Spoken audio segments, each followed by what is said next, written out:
الحمدللہ وکفا والصلاة والسلام علی من لا نبی بعدہ رب اشرح لی صدری ویسر لی امری واحلل عقدۃ من لسانی یفقہوا قولی۔ ناظرین کرام، الحمدللہ آج پیر شریف کا دن ہے اور ہم سیرت الانبیاء کے پروگرام کے ساتھ حاضر خدمت ہیں۔ یہ آپ کا بہت پسندیدہ پروگرام جو پوری دنیا میں دیکھا جا رہا ہے، سنا جا رہا ہے، بغیر کسی اختلاف کے قرآن و احادیث کی روشنی میں اللہ کے سچے رسولوں کا ذکر خیر، ان کی تعلیمات، ان کے معجزے کمالات جو اللہ رب العزت نے ان کو عطا فرمائے، وہ تمام انبیاء کرام کے معجزے ہم جمع کریں تو سب کے سب ہمارے آقا مولا صلی اللہ علیہ وسلم وجہ تخلیق کائنات جناب محمد رسول اللہ صلی اللہ علیہ وسلم میں پائے جاتے ہیں۔ جیسے مولانا عبد الرحمن جامی نے فرمایا تھا، دم عیسیٰ ید بیضا داری، آنچ خوبہ ہما دارد تو تنہا داری۔ یا رسول اللہ، سب کے سب وہ کمالات معجزات آپ کے اندر اللہ رب العزت نے رکھے ہیں۔ ناظرین کرام، اس میں عینک چشمہ چاہیے دیکھنے کے لیے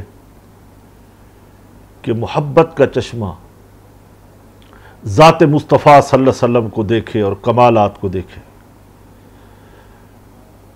پیر شریف کا دن ہوتا ہے تو بڑی خوشی ہوتی ہے۔ ایک تو ورکنگ ڈے، صبح صبح نماز فجر پڑھ کے بیٹھیں، پھر یہ ہمارا پروگرام سیرت الانبیاء، انبیاء کرام کی مبارک سیرت، ان کے مبارک جسموں کے ذکر، ان کی طہارت و پاکیزگی کے ذکر پاک، ان کی عبادت و ریاضت کے تذکرے، ان کی سخاوت مہمان نوازی کے قصے، ان کی اللہ کی مخلوق کے ساتھ ان کا پیار، مخلوق خدا کو فیضان پہنچانا، اور شب و روز کی ان کی یہ مصروفیات، عبادت گزاری، یقیناً دل کے جو چشمے ہیں یہ جاری ہو جاتے ہیں۔ تو آج ہم حضرت لوط علیہ السلام کا ذکر خیر کر رہے ہیں۔ گزشتہ پروگرام میں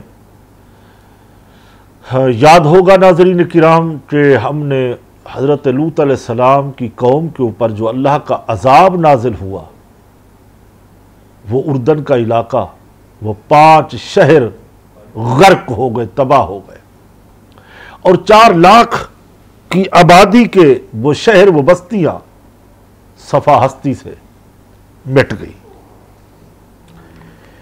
کہ وہ خالق جو لفظ کن کہہ کر تخلیق کرتا ہے، جب اس کے پیغمبروں کی نافرمانی ہو اور لوگ ایمان نہ لائیں، اللہ کے پیغمبروں کو جھٹلا دیں، پھر اللہ کی ناراضگی، اللہ کا عذاب، اس کا قہر و غضب نازل ہوتا ہے۔ کہیں تو ابرہ کے ہاتھی آئے، قرآن کہتا ہے الم تر کیف فعل ربک باصحاب الفیل، پیغمبر یاد کرو نا وہ ہاتھیوں والا واقعہ، اور وہ مسجد درار جو مدینہ منورہ میں منافقین نے بنائی، اس جگہ پہ اللہ کا عذاب آیا، فرمایا اس مسجد کو جلا دو جہاں اللہ کے پیغمبروں کی توہین کے ارادے سے بنی ہو، اسلام کو نقصان پہنچانے کے ارادے سے بنی ہو۔ صرف نہ گرایا گیا بلکہ گرانے کے بعد اس کو جلایا گیا۔ جی ہاں، جس کام کے اندر اللہ کا رسول راضی نہ ہو اور اسلام کے خلاف سازش سے کوئی کام کیا جائے تو وہ کام اللہ کی بارگاہ میں مقبول نہیں ہوتا بلکہ مردود ہوتا ہے۔